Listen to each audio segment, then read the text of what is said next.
நண்பர்கள்லாம் பாருங்கள், நம்ம 7 டாக் வச்சுருந்தோம். 7 பேர்த்தில் வந்துட்டு இவன் ஒருத்தன் மட்டும்தான் இப்போ மிஞ்சி இருக்கிறது. எல்லாம் ஒரு வைரஸ் மாதிரி வந்து எல்லாம் அட்டாக் ஆகி செத்துட்டாங்க. அதில் ஒரு 3 பேர் வந்துட்டு மருந்து என்னமோ கோழிக்காட்டில் மருந்து போட்டதுனால சாப்பிட்டு செத்துட்டாங்க. இவர் ஒருத்தர் மட்டும் கட்டியே வச்சுருந்ததுனால கொஞ்சம் தப்பிச்சிட்டாரு. பாருங்கள் எப்படி இருக்காரு. ராக்கி மட்டும்தான் இப்போ இருக்கார். ஜான், லோலா, லக்கி இவங்கெல்லாம் செத்துட்டாங்க. இவர் மட்டும்தான் இப்போ ராக்கி மட்டும்தான் இருக்கார். பாருங்கள் நண்பர்களே.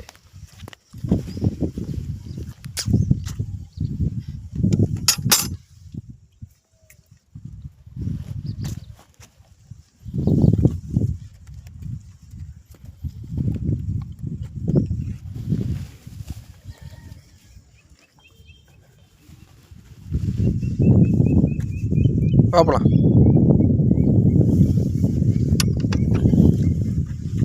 வா வீட்டுக்கு போகலாம்.